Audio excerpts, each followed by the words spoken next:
reacciones, por lo que hemos visto, no solamente por lo que acabamos de ver estas cifras, sino reacciones de personas, otros que dicen sí, ya era hora en espacios abiertos, que sí hay que cuidarse en espacios cerrados, pero hay quienes están totalmente cerrados a que se dé este tipo de opción a la población. ¿Qué le dice usted? ¿Qué explicación le puede dar usted a la población, ministro? Primero tenemos que aclarar que esta es una opción. No estamos estableciendo la obligatoriedad de no utilización de barbijos en espacios abiertos. Aquellas personas que se sientan seguras, porque sí, tiene un nivel de protección, más que a uno, a la población, la utilización de barbijo. En ese sentido, aquellas personas que quieran utilizarlo pueden seguir haciéndolo. Pero ¿por qué estamos dando este paso tan importante para nosotros? Estamos avanzando de una letalidad que nos dejaron en el 2020 de 6.2. Va a decir que de 100 diagnosticados, 6.2 fallecían. Eso explica el colapso en los cementerios, el colapso en los centros crematorios, la necesidad de fosas comunes en el Beni, la escasez de bolsas para enterrar cadáveres, situación que no queremos recordar. Y inmediatamente el gobierno del presidente Luis Arce Catacora asume el gobierno, se aplica una estrategia integral basada en diagnóstico masivo, que antes no existía. Diagnóstico gratuito, antes la gente tenía que pagar entre 700 bolivianos y 2.500 bolivianos para saber si tenía COVID o no, y el resultado llegaba después de, en teoría, después de 21 días, pero la realidad, después de 3 meses teníamos los resultados en muchos casos. Hoy tenemos la posibilidad de medicamentos totalmente gratuitos para el COVID. Usted se enferma de COVID y en el momento que le diagnostican le regalan una bolsita con todos los antiinflamatorios, todo lo necesario. Sí. Tenemos la posibilidad de la vacunación, que es la solución estructural a este problema. Tenemos una estrategia integral, además de coordinación y unificación de protocolos con los diferentes servicios departamentales de salud. Tenemos un plan nacional de vacunación que ha avanzado, pero además no podemos simplemente no considerar la vacunación natural también que hemos recibido, no a través de la vacuna, la inmunización natural, sino son aquellos pacientes que se han enfermado y han superado la enfermedad y se han vacunado de manera natural. Y además, haber bajado la letalidad, imagínense, del 6.2 en la segunda ola, 2.7, con mucho esfuerzo y sin el efecto aún de las vacunas. Haber mantenido la letalidad en 2.7 en la tercera ola, cuando la P1 hacía estragos en Brasil, ha sido realmente un logro importante. Pero nuestro mayor logro ha sido haber superado la cuarta ola epidemiológica con un 0,7 de letalidad, ni siquiera 1, con el 0,7 de letalidad. Y eso lo hemos puesto como objetivo. En esta quinta no vamos a superar el 0,7 y para eso vamos a continuar con nuestras brigadas de rastrillaje epidemiológico, tal cual estuviéramos en el pico más alto. Lo hemos dicho al inicio de la quinta ola epidemiológica. Y ahí debo aclarar, habían personajes, habían dirigentes que hoy están echando su grito al cielo, pero en ese momento, en el momento más peligroso, inicio del invierno, incremento de casos, escalada de casos, pedían que se levante no solamente la utilización de barbijo, toda la declaratoria de emergencia sanitaria. Eso solicitaban los mismos que hoy están dando su grito al cielo. Ministro, si nos permite, por favor, hablando de ese punto precisamente, como usted decía, yo creo que hay varios puntos los que ustedes han analizado como Consejo Nacional Estratégico de estas emergencias sanitarias. Han habido repercusiones, decíamos, incluso de asambleístas, de la oposición, del oficialismo, del ministro de Educación, por ejemplo, que él sugiere que todavía se mantengan estas medidas de bioseguridad, sobre todo en las escuelas. Sin embargo, entendemos que esto está relacionado con la vacunación. ¿Cómo están los índices de vacunación en el país? Bueno, nosotros, si analizamos los grupos etarios que mayor mortalidad han tenido, estamos superando el 70% de cobertura de vacunación. Si analizamos la población en general, incluyendo nuestros niños, que son los que menor porcentaje de vacunación tienen, estamos superando ya el 50% con esquemas completos de vacunación. Entonces, eso nos da cierta seguridad y además, esto sin considerar la inmunización natural de la gran cantidad de casos que hemos experimentado, pero hemos superado.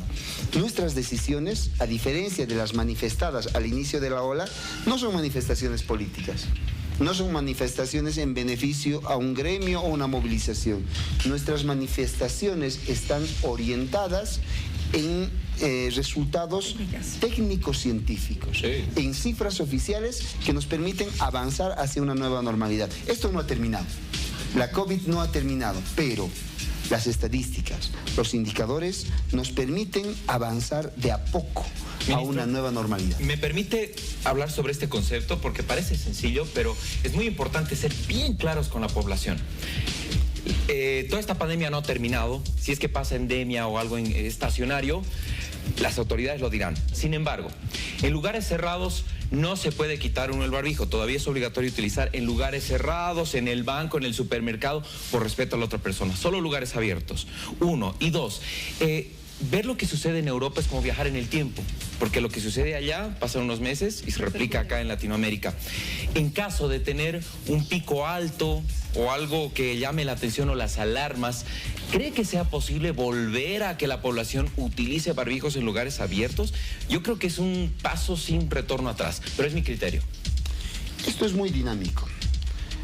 Las estadísticas, los indicadores, la tasa de letalidad, la tasa de mortalidad, la incidencia, que hoy, por ponerle un ejemplo, si evaluamos los 3 primeros días de esta semana epidemiológica, y hay una diferencia de reducción de más o menos 1000 casos que se presentan en comparación con los 3 primeros días de la anterior semana epidemiológica, en la que ya había un descenso importantísimo, lo cual nos dice con total contundencia que esta semana también vamos a descender. Las proyecciones matemáticas que tenemos predicen que también va a haber un descenso de casos, pero en medicina.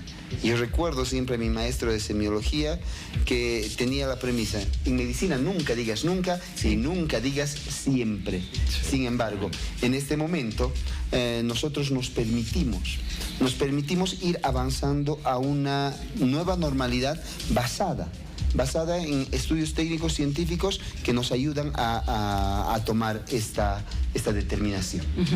A ver, hablando de las voces que en este momento están diciendo no, es una barbaridad, estamos hablando del Comité Científico Boliviano, los colegios médicos de Bolivia y de Santa Cruz, que han dicho que no estamos todavía en tiempo de dar una opción a la población para soltar el barbijo. A nivel mundial, en varios países ya lo han soltado, ¿no es cierto? Solamente la China, digamos, mantiene esta situación, pero no solo la situación del barbijo, mantiene incluso los encierros. Recientemente ayer han encerrado a otra población en la China porque ha habido un brote de COVID-19. Es decir, nosotros estamos viviendo otra realidad muy distinta a lo que está pasando en la China, que es donde ha comenzado, digamos, esta infección. ¿Qué nos puede decir con relación a eso? ¿Y qué le dice claramente a quienes son parte del comité científico y los colegios médicos? Yo quisiera consultarles cuál era su criterio de solicitar el levantamiento de la declaratoria de emergencia sanitaria en plena elevación de casos, cuando recién estábamos incrementando los casos, sabiendo que nos aproximábamos a una época invernal, donde de por sí sin COVID existen neumonías, existe H1N1, existe influenza, existen un montón de enfermedades que de por sí sin COVID colapsan los sistemas sanitarios. Si a esto le sumamos el COVID, yo me pregunto, ¿dónde estaba este comité para solicitar el levantamiento ni siquiera del uso de barbijo? Todas las determinaciones de emergencia sanitaria. Ellos hablan ahora de la viruela del mono. Correcto. Y que se podría adelantar una 6ª ola. Nosotros debemos decirlo con total claridad. Es muy posible, muy probable que se presente una 6ª ola, una 7ª ola, porque esto no ha terminado, lo reiteramos. Esto va, el virus de la COVID-19, sí, el SARS-CoV-2, ha venido para quedarse, no se va a ir. Pero tenemos que aprender a convivir con este virus. Estamos hablando de una tasa de letalidad del 0,1%. Ni siquiera, nuestro objetivo es no superar el 0,7%, hay que aclarar. Esa meta nos hemos trazado. Y por el momento estamos cumpliendo bien el objetivo que nos hemos planteado. Los mecanismos de acción o los mecanismos de contagio son distintos y nos sorprenden. Personalmente me sorprende que un comité científico no se tenga que basar definitivamente en hechos concretos. está comprobado científicamente y se está estudiando en este momento la posibilidad de que el virus que produce monkeypox, el virus de la viruela símica, es un virus que no está sostenido en aerosoles. No se ha demostrado científicamente el contagio que puede existir a través de la suspensión de estos virus en aerosoles. Claro, si existe un contacto directo, hablo de besos, hablo de cercanía muy estrecha, de estornudar al lado de una persona y las gotículas de saliva pueden infectar a otra persona, claro que sí. Esa es otra situación. Pero también debemos aclarar que la mantención, y perdón porque no respondí lo que me consultó Daniel, en espacios cerrados es obligatoria la utilización de barbijo. Hablo de micros, hablo de trufis, hablo de aviones, hablo de flotas, donde se debe mantener el uso obligatorio del barbijo. Muy bien.